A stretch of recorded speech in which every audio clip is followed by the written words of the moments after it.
I recently made multi-purpose liquid soap and decided to share. So hi guys, you're welcome to my channel, and in today's video I'll be showing you how to make multi-purpose liquid soap. To begin, we are going to need a stick or a wooden spoon or whatever you have. We equally need some gloves. We need a basin which is so big because at the end of the day I made close to 50 liters of soap. So into this particular basin, we are going to add 10 liters of water.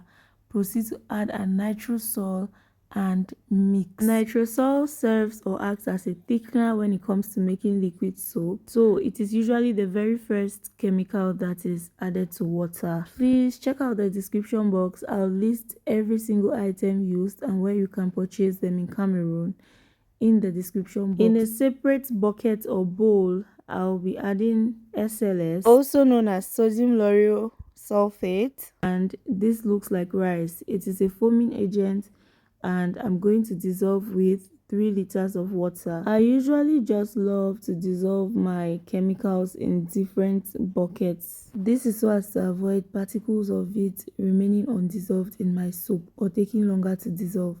So I'm going to get my spatula and I'll mix. You can just let this sit for a couple of minutes or an hour.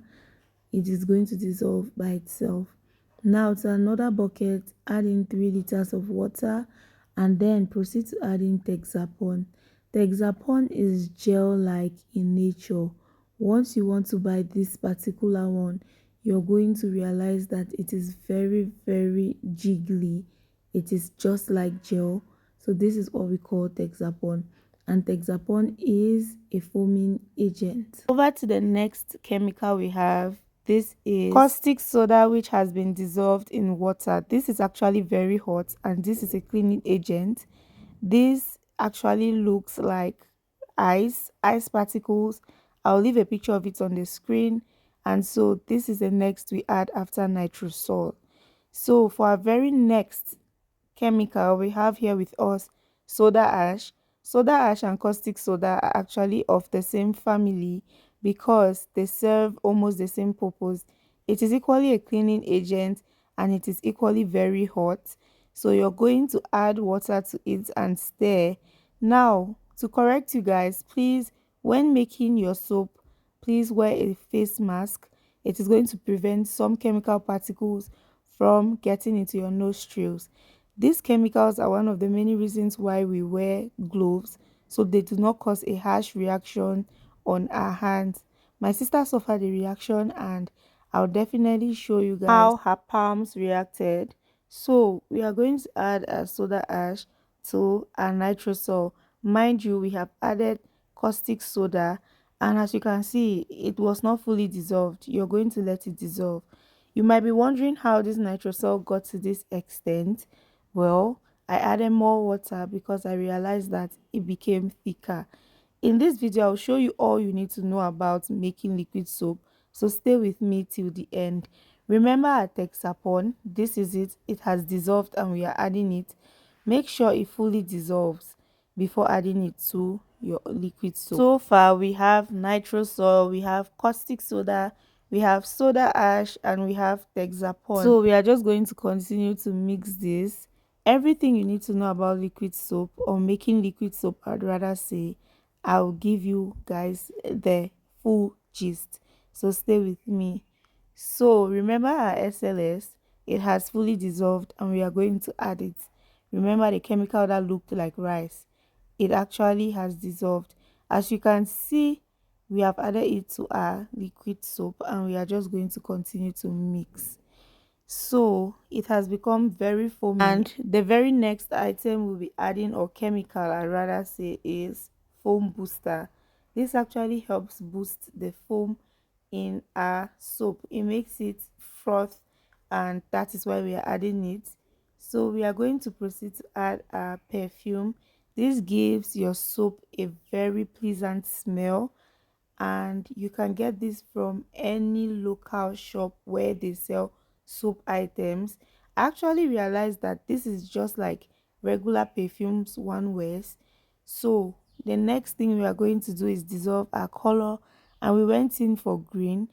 This will definitely be talked about in another video, where you make your soap and with time it begins to fade off, meaning you might actually add green, but after a day or two you get to see lemon green. I'll talk about this in another video, but for this video I'll just be showing you guys the steps to take when it comes to making liquid soap, the pros and cons, and also some do's and don'ts. So that's what I'll be showing you guys. Now we are going to add a color and we are just going to give this a good mix. Trust me, you can use whichever color of choice, and this is just how our soap looks. I'm very happy because it actually was very effective, and it still is. So into another bucket we transferred some of the soap and added more color so it looks darker. We wanted light green and very dark green, and I'm happy because we gently achieved this result. So this is what we have so far, and we are mixing, so everywhere is soapy, and this just clearly explains that I had made soap, so my neighbors were very much aware.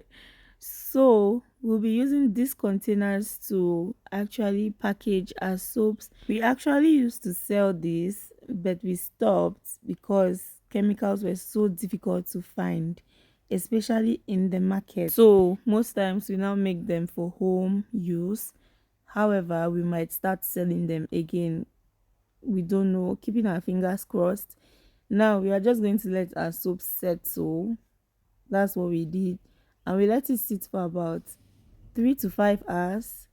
It was for that long that we left this soap to rest. The foam was actually really at the top of this particular basin. However, it had reduced with time to this level, showing that it was going to clear up at the end of the day completely. And this is just how it looked at some point. It still had to dissolve further, so we had transferred the top part of the soap into that bucket, and this is our soap, finely made liquid soap. There are some chemicals I did not add because they serve the same purpose as the other ones used, so I really did not see any need adding them. So I am showing you guys soap that was made on this day and how you can make yours too. This is a lucrative business you can start. So I have come to show you the way. Now I'll talk about the costing, because we're actually packaging this, and here in Cameroon this bottle is sold for 1,000 francs to 1,500 francs. That's the price range. This is 1 liter, so I'm definitely sure that for every 1 liter of soap you should probably sell it for 1,000 francs. Some people sell for 1,500. That's how we used to buy it though when I was growing up. 1 5. Well, now we are just going to transfer into 10 liters. So if you're selling 10 liters of soap, you will not sell it for 10,000 francs. There will definitely be a discount, but that will depend on you. So you actually calculate or sell according to the amount you spent buying your chemicals. That is how you're supposed to calculate it. So now let's go to the mistakes that I said you should not make. They don't. When you start mixing nitrosol in water, please do not abandon it and go somewhere else or do something else. Just continue to stir, because if you do not, then it is going to form a gel like texture like this, and this will definitely make it very hard to actually stir at some point like this. So you have to add more water for it to dissolve. I actually had to strain my soap, which I don't think is very advisable to do, just because the nitrosol lumps refuse to completely dissolve. With time it did not dissolve at all, so as you can see, this is not something you will love to experience, hence the reason why we added so much water. Secondly, please make sure you wear gloves in order to avoid some sort of harsh reaction, and always have your spatula nearby. So this is how foamy our soap is. It can be used to wash a lot of things except your human skin. Please or even animal skin don't wash their bodies with this soap. Thank you guys for watching. Bye.